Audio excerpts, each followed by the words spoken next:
ఎవరు మీ వాళ్ళు, ఎవరు పరాయి వాళ్ళు అనే విషయాన్ని మీకు వచ్చిన కష్టం మీకు తెలుపుతుంది. నా దగ్గర డబ్బు ఉంది, సంతతి ఉంది, తనకు రక్షణ ఉంటుంది అని మూర్ఖుడు భావిస్తాడు. తన శరీరమే తనది కానప్పుడు ఈ డబ్బు సంతతి తనది ఎలా అవుతుంది? నీ ప్రమేయం లేకుండా నిన్ను ఎవ్వరూ నాశనం చేయలేరు. అది తెలుసుకుంటే నీకు ఒకరిని నిందించే అవసరం ఎప్పుడూ రాదు.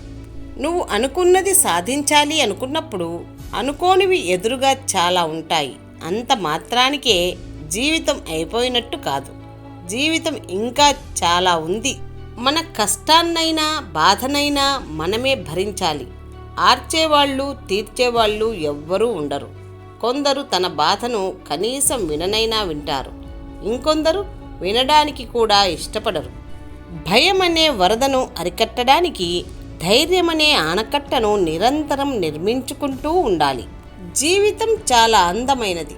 ఒక రోజు, ఒక గంట, ఒక నిమిషం జీవితంలో ఏదీ తిరిగి రాదు. ద్వేషాలు, వాగ్వాదాలు వద్దు. ప్రతి ఒక్కరితో నవ్వుతూ మాట్లాడండి, ఆనందంగా జీవించండి. ఒక్క మనిషి జీవితంలోకి వెళ్ళామంటే ఎప్పుడూ తోడుగా ఉండాలని భరోసా ఇవ్వాలి. లేకుంటే తాళం చెవి పోగొట్టుకున్న గదిలా మారుతుంది అవతలి వ్యక్తి జీవితం. చెడు స్నేహితునితో వృధా కాలక్షేపం చేయడం కంటే ఒంటరిగా ఏకాంతంగా ఉండటం ఎంతో ఉత్తమం.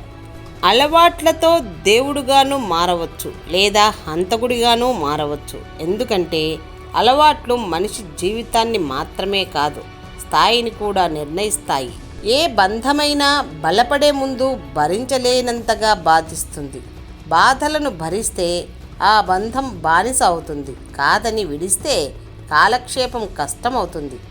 ఏదైనా పొందాలి అని కోరిక మాత్రం ఉంటే సరిపోదు. అది సాధించాలనే కసి నిరంతరం నిన్ను దహిస్తూ ఉంటేనే నువ్వు దానిని సాధించగలవు.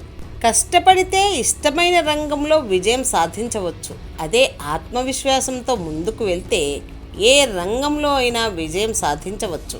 అవసరాలన్నీ తీరిపోయాక చేసిన మంచి మరచిపోయి కీడు తలపెట్టాలని చూస్తే కాలం సహించదు, ధర్మం ఊరుకోదు. జీవితాంతం మరచిపోలేని గుణపాఠం నేర్పుతుంది.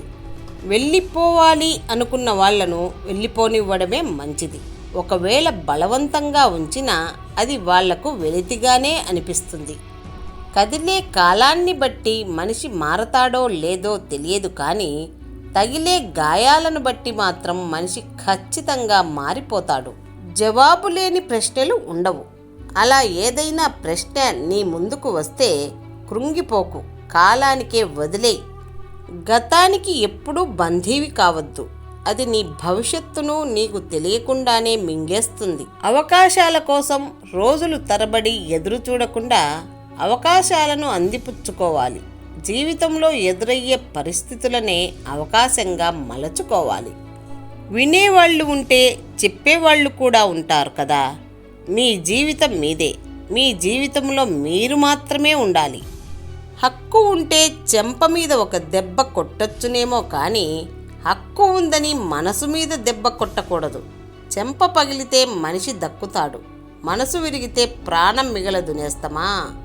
ఓ మనిషి ఒకరిని బ్రతికించలేనప్పుడు, ఒకరిని సంతోషపెట్టలేనప్పుడు నువ్వు ఎంత సంపాదించినా వృధా. ఈ రోజుల్లో ఓర్పుతో ఉంటే చేతగాని వాడివి అంటారు, నేర్పుతో ఆలోచిస్తే ముంచేవాడివి అంటారు. ఎలా బ్రతికినా కష్టమే ఈ సమాజంలో. నిన్ను నాశనం చెయ్యాలి అని చూసే స్త్రీ యొక్క తీయని మాటల కంటే స్నేహితుడి యొక్క తిట్లు 1000 రెట్లు మంచిది.